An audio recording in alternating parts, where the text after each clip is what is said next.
අයවන් ලස්සන කතාවක් මතක් වුණා. ඒ කතාව මතක් වුණේත් ඇත්තට පෙරේද දවසේ මම වැඩ කරන නිවසට ආවා එක මහත්මයෙක්. ඔහුට සහාය දෙන සාතු සේවකයා එහෙම නැත්නම් නර්ස් ඉන්දියානු ජාතිකයෙක්. ඔහු ලස්සන කතාවක් කිව්වා. මොකද ඔහු වැඩ කළ තියෙන්නේ ඊශ්‍රායල් ගුවන් හමුදාවේ පයිලට් කෙනෙක් නෙමෙයි. ඔහු දැන් අවුරුදු 90 ගණක් විතර වෙන කෙනෙක්. ඔහු මගේ එම්ප්ලොයර්ත් එක්ක කතා කරා.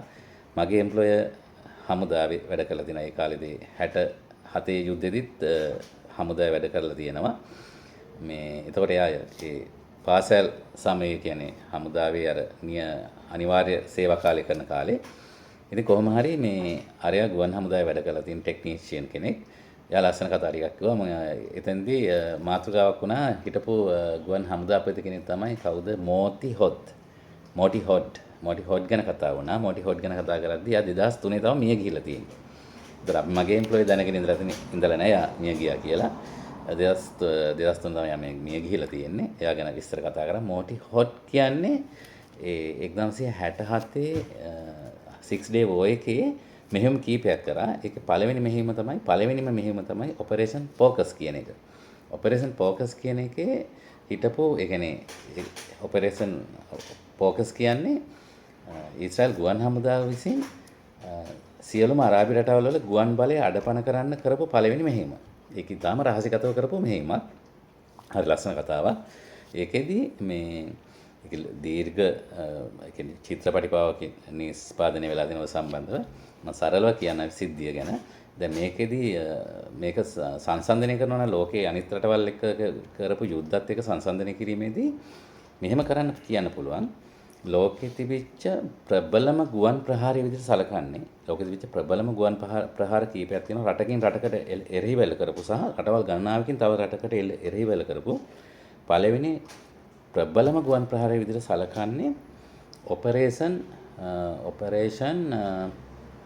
ඩෙසර්ට් ස්ටෝම් කියලා. ඔපරේෂන් ඩෙසර්ට් ස්ටෝම් කියලා කියන්නේ ඉරාකේ තිබිච්ච ගුවන් හමුදා කඳවුරු වලට වෙනත් කඳවුරු වලට රේඩාර්ස් වලට මිසයිල් සිස්ටම්ස් වලට එතකොට ඒ වගේ මර්මස්ථාන වලට යුදමය මර්මස්ථාන වලට එක්සත් ජනපදයේ සහ මහා බ්‍රිතාන්‍යය එක්ව එල්ල කරපු ප්‍රහාරය. ඒ කියන්නේ කාන්තාරේ කුණාටුව මට මතක විදිහට කාන්තාරේ කුණාටුව කියන ප්‍රහාරය. ඒක මාසයකට ආසන්න කාලයක් තිස්සේ සිද්ධ කරලා කොහොම හරි ඒගොල්ලෝ ජයග්‍රහණය කළා. කියන්නේ එක්සත් ජනපදයේ සහ ඒ නේටෝ සංවිධානයට අයිති රටවල් ජයග්‍රහණය කරා. ඒකෙදී ඉරාකය සහ මුලින්ම කියන්නේ පරාජයටපත් කළා. ඒක ඊටාම සාර්ථක ප්‍රහාරයක්. හැබැයි ඒක සාර්ථක ප්‍රහාරයක් වුණාට යම්කිසි ප්‍රමාණයක් ගුවන් යානා එක්සත් ජනපදයේ සහ මහා බ්‍රිතාන්‍යය සතුව තිබිච්ච ගුවන් යානා යම් ප්‍රමාණයක් විනාශ වුණා. අරගොල්ලන්ගේ ඉරාකයේ සම්පූර්ණ ගුවන් හමුදාව සම්පූර්ණ ඒගොල්ලන්ගේ නාවික හමුදාව විනාශ වුණා. අරගොල්ලන්ගේ නේටෝ සංගමයට එහෙම නැත්නම් එක්සත් ජනපදයට සහ මහා බ්‍රිතාන්‍යයට අයිති වෙලා තිබිච්ච ඒගොල්ලෝ ප්‍රහාර එල්ල කරන්න පාවිච්චි කරපු උපකරණ ගුවන් යානා වලට ප්‍රහාර යම් ප්‍රමාණයක් හානි වුණා. ඊළඟට ප්‍රබලම ගුවන් ප්‍රහාරය එල්ල කළා තියෙන්නේ 1940 මම දන්නේ 42 මට මතක විදියට නිවැරදි කරන්න මම වැරදි නම් කමෙන්ට් එක 42 මම දන්න විදියට මේ හිට්ලර්ගේ නාසි ගුවන් හමුදාව සෝවියට් යූනියන් එකේ ගුවන් හමුදාවට සහ ඒ අනිකුත් කඳවුරු වලට එල්ල කරපු ප්‍රහාරය.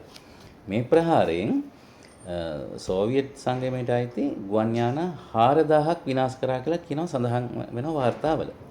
හැබැයි නමුත් මේක ප්‍රබලම ප්‍රහාරයක් විතර ගණන් ගන්නේ නැත්තේ මේ ප්‍රහාරයෙන් ගුවන් යානා 4000ක් විනාශ වුණත් සෝවියට් සංගමයට හැකියාව තිබිලා තියෙනවා ඉතා සුළු කාලෙකින් ඒ විනාශ වෙච්ච ගුවන් යානා වෙනුවට තවත් ඒගොල්ලන්ගේ ශක්තිය මේ වැඩි කරගන්න ගුවන් යානා ඉස්සරහට යවන්න පුළුවන්කම තිබිලා තියෙනවා.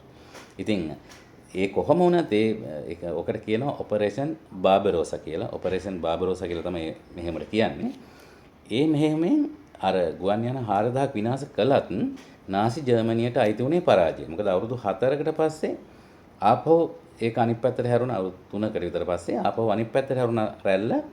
සෝවියට් යූනියන් එක ගහගෙන ගිහිල්ලා අවසානයේදී ජර්මනියෙන් භාගයක් අල්ලගෙන තමයි කොටසක් අල්ලගෙන තමයි යුද්ධේ නැවතුනේ. ඉතින් ඒකෙන් ජර්මනියට පරාජය තමයි අත් උනේ. ඒ වගේම ප්‍රබල ගුවන් ප්‍රහාරයක් තමයි ජපානයේ විසින් පර්ල් හාබර් එකට එල්ල කරපු ප්‍රහාරයක්. ඒකත් ඉතා ප්‍රබල ප්‍රහාරයක්. හැබැයි ඔය මොන ප්‍රහාරයටවත් වඩා විශිෂ්ටතම සහ සාර්ථකතම ගුවන් ප්‍රහාරය විදිහට සලකන්නේ දැනට යුද ඉතිහාසයේ ගුවන් හමුදාවක් විසින් එල්ල කරපු ඔන්න ඔය 6 day war එක ඇතුලේ කරපු ඔපරේෂන් ෆෝකස් කියන ගුවන් මෙහෙයුම. මේ ගුවන් මෙහෙයුමේදී මම කිව්වා ගුවන් හමුදාපති හිටිය ඔය 2003 දී මේ ගිය මෝටි හොට් කියන ගුවන් හමුදාපතිවරයා යා මාෂල්වරේ. එතකොට මෙයා හමුදා ජීවිතේ පටන් ගන්නේ රොයල් ආමි රොයල් එයාර්ෆෝස් එකකින්.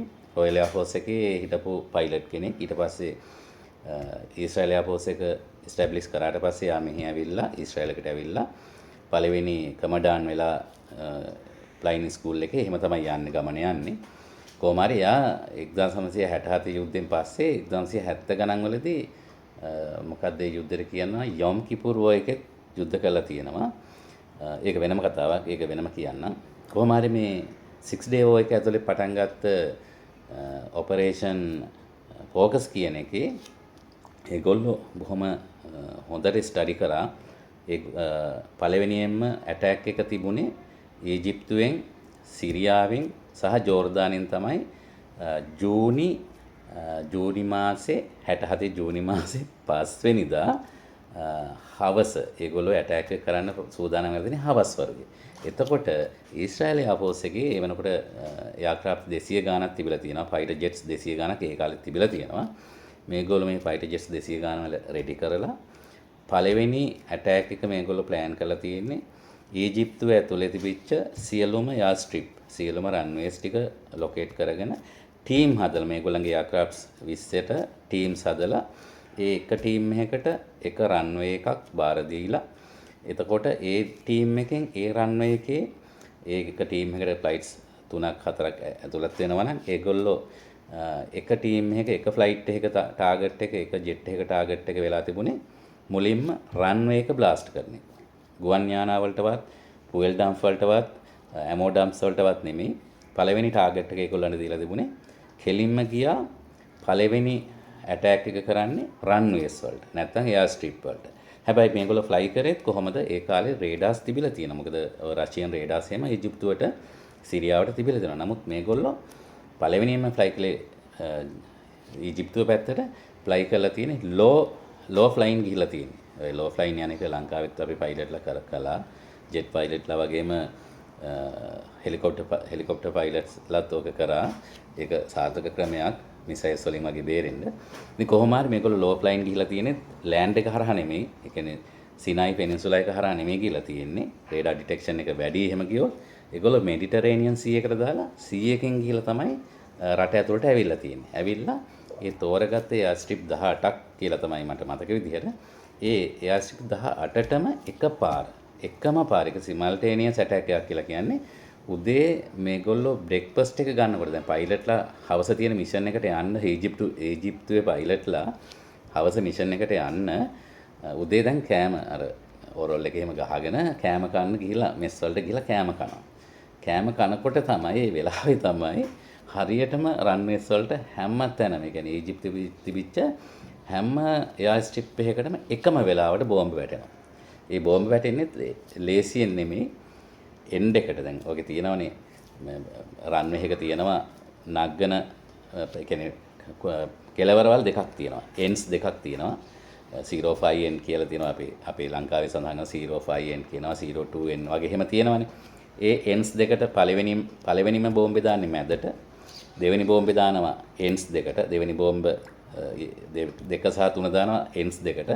ඒ වගේ රන්වේ එක ෆ්ලයිට් එකක්, කියන්නේ සාමාන්‍ය ජෙට් එකක්. ඒ කාලේ කොහොමද තිබුණේ නැහනේ ඔය මේ මොනවාද වර්ටිකල් ලෑන්ඩින් ටේකින් ඔෆ් කරන්න පුළුවන් මේ ජෙට් තිබුණේ නැහැ ඒ කාලේ. දැන් ඔය හැරියර් සී හැරියර් එතකොට C35 වගේ ඒවා තිබුණේ නැහනේ. තිබුණ හැම ජෙට් එකක්ම රන්වේ එක යූස් කරලා තමයි ලෑන්ඩ් කරන්නේ සහ මේ ලෑන්ඩ් කරන්න සහ ටේක් ඔෆ් කරන්නේ. ඉතින් අනිවාර්යෙන් රන්වේ එක ඩැමේජ් වුණා කියන්නේ ජෙට් එකකට ටේක් ඔෆ් කරන්න බෑ. ඊට පස්සේ ඒ මිෂන් එක ඉවර කරලා ඒ ජෙට් එක යනවා. ඒගොල්ලෝ ඒක ගියා ඒ එක්කම ඊළඟ ටීම් එකෙන් ආවා ඒ එයා ස්ට්‍රිප් 18 මේ කියන්නේ ගුවන් හමුදා කඳවුරු සියල්ලෙම නවත්තර තිබිච්ච හැම ගුවන් යානයක් මතටම ඒගොල්ලෝ බෝම්බ දානවා. බෝම්බ දාලා එමෙතන රිටර්න් වෙනවා. ගිහිල්ලා ඔය විදිහට සෝටිස් 3-4ක් යනකොට සෝටිස් 3-4ක් කරනකොට ඒගොල්ලන්ගේ සම්පූර්ණ ඊජිප්තු ගුවන් හමුදාවම විනාශ කරා. හැබැයි ඒගොල්ලන්ගේ එයා මේ මොනවාද එයා ඩිෆෙන්ස් ක්‍රියාත්මක වෙලා ගන්ස් පාවිච්චි කළා. මේගොල්ලන්ගේ බිම දාලා තිබ්බා 2-3ක් ගුවන් යාන 2-3ක් බිම දාලා තිබ්බා. ඒ වුණාට සම්පූර්ණ ඊජිප්තු ගුවන් හමුදාවම ගුවන් යාන 350ක් කියලා තමයි කියන්නේ. 350ක් ග්‍රවුන්ඩ් එකේදීම විනාශ කරා කියලා තමයි කියන්නේ. සාධක සහිතව තියෙනවා ඒවා වාර්තා තියෙනවා. ඊට පස්සේ මේගොල්ලෝ හැරුණා සිරියන් එයාර් ස්ට්‍රිප් එකට. සිරියාවේ වගේ විශාල ගුවන් හමුදාවක් තිබුණා. නමුත් ඒක ගහලා විනාශම කරලා දැම්මා. ඊළඟට ජෝර්දාන් එයාර්ෆෝස්. ජෝර්දානේ තමයි ඉරාකෙත් සපෝට් එකට ඉරාකේ එයාර්ෆෝස් එකේ ඔක්කොම ගුවන් යාන ටික ගෙනලා තිබ්බේ ජෝර්දාන් එකේ. ජෝර්දාන් එයාර්ෆෝස් එකට ගහලා ඒකත් විනාශම කරලා දැම්මා. ඔය විදිහටම තමයි ගැහුවේ. ගහලා කොහොම හරි ජූනි 5 පටන් ගත්ත උදේ පටන් ගත්ත ඔපරේෂන් එක ජූනි ඒ කියන්නේ ජූනි 6 වෙනිදා වෙනකොට සම්පූර්ණයෙන් අවසන් කරලා තිබුණා. ඒ වෙනකොට සම්පූර්ණම ඊජිප්තුවේ ජෝර්දානයේ සහ සිරියාවේ ගුවන් හමුදාව කියන්නේ කිසිම ගුවන් යානයක් උඩ නගන්න බැරි තත්ත්වයට පත් කළා. එයා සුපීරියොරිටි කියලා කියන තත්ත්වය ඊශ්‍රායලය ඇති කරගෙන තිබ්බේ. ඊට පස්සේ බොහොම පහසුවෙන් එතනින් හරියට මෙහෙම කීපයක්ම ක්‍රියාත්මක වුණා. ඒවා ඊටාම පහසුවෙන් ඒගොල්ලෝ දිනලා රටේ ප්‍රමාණය වැඩි කරගත්තා. ආක්‍රමණය කළා. සිරියාවට ඇති කොටසක් ආක්‍රමණය කළා. එතකොට ජෝර්දානයට ඇති කොටස ආක්‍රමණය කළා. ওই ගාසා ස්ට්‍රිප් එක කියන එක ආක්‍රමණය කළා. එතනින් එහාට ගියා මේ සීනායි පෙනින්සුලා එක ඒක ආක්‍රමණය කළා. කොහොම හරි ඒගොල්ලෝ සම්පූර්ණම තමන්ගේ දේශ සීමාව ව්‍යාප්ත කරගත්තා යුද්ධෙන් පස්සේ.